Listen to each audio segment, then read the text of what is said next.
Well, I've gone up to 100, the 100th Psalm, and so Psalms up to 75 were all David except 72, which was Solomon, who wasn't king yet. And then there was this other guy. I'm like, who is this guy? And he's was David's minstrel or minstrel leader. There we go. And then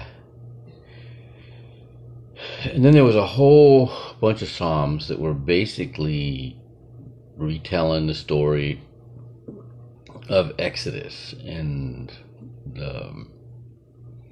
Moses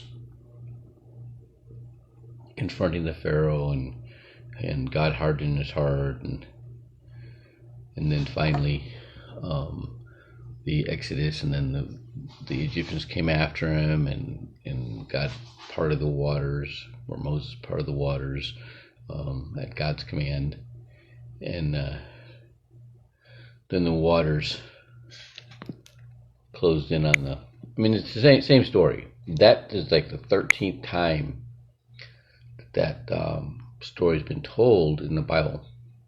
So I'm talking with Michael Caballero.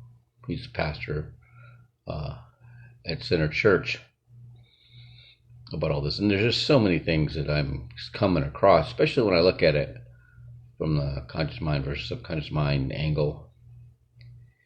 And so there's just things that are just coming up, like, for example, the covenant with God and Solomon of forgiveness. So Solomon got God to forgive the Jews even if they strayed and worshipped other gods, and God came back and said, yeah, they repent, right?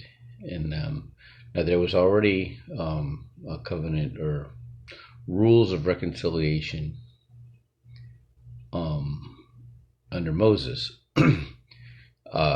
after he came down the first time and they were worshiping a golden calf. Okay, and that's where all the sacrifices come in, all the the ox and the sheep,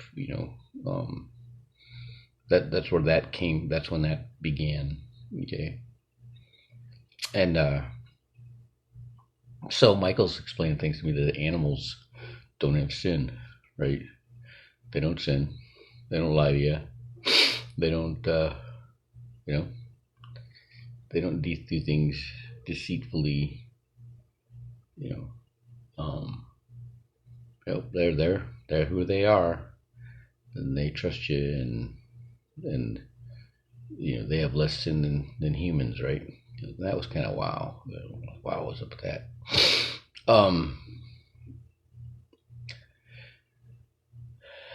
And then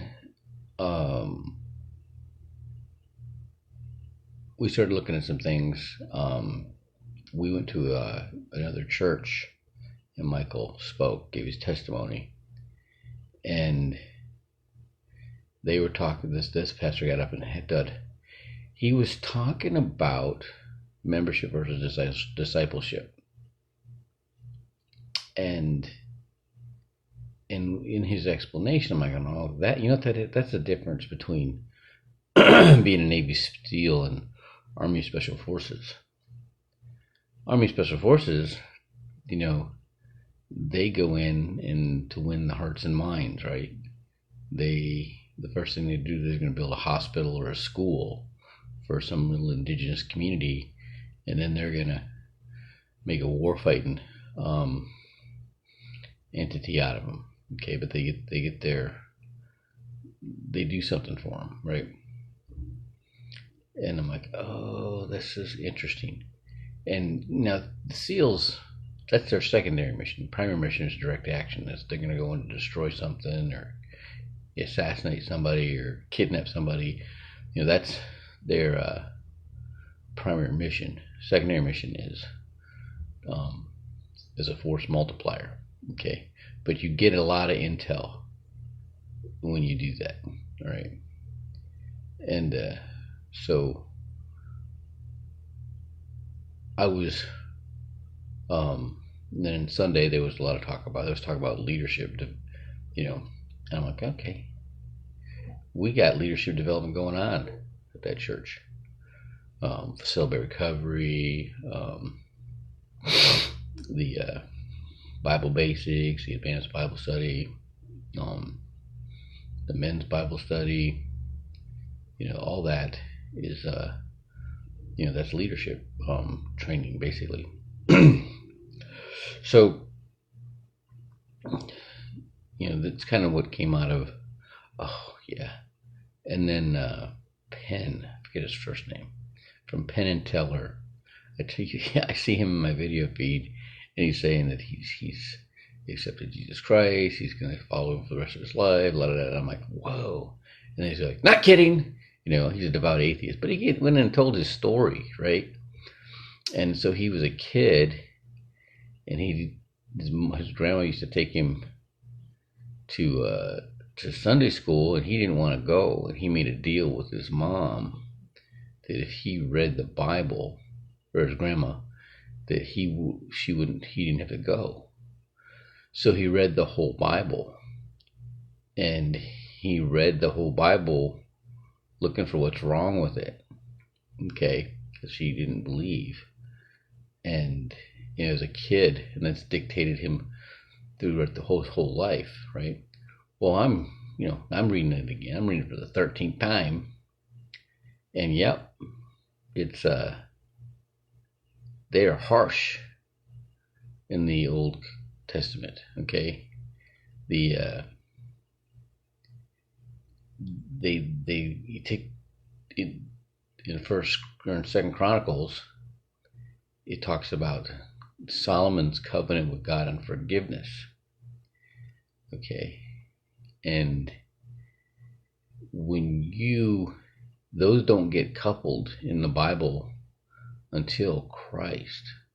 So it's like Christ's walk on this earth is to ratify that commandment into the law. Okay, the forgiveness, and the forgiveness, right?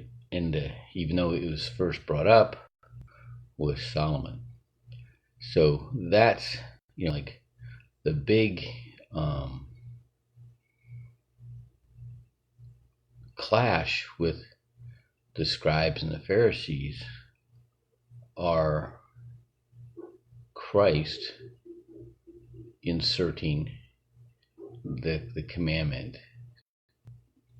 for the covenant with Solomon on forgiveness.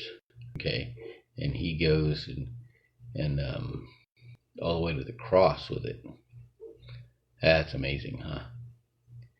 So Christ ratified that covenant with Solomon. Took him that long. Okay, and to this day, there's even, look at the Catholic Church, right? The Vatican II. If you're in California, Vatican II, it's pretty much, the way they go by. But here in the Valley, the Vatican II allowed the priests to stand facing the congregation and to speak in English or your native language, whatever, but not having to speak in Latin. And and the emphasis was more on a real connection with God rather than so much the symbolism and rituals. Okay, and to this day, not everybody's embraced that, and that was like 1968 or 69, when that happened. And so it's the same thing. It's the same thing. The covenant with Solomon and God on forgiveness wasn't completely accepted by the Jews, and not a lot of Christians right now. You got to go find it. I had to bring it up at the advanced Bible study class, and I had a hard time finding it because I kept looking in First Kings, and it talks a little bit about it. It talks about the prayer where Solomon's asking God to forgive the Jews even if they stray, and God's answer back, agreeing to it, is in Second Chronicles. All right, it's a Monday. It's a beautiful day. Have a good one.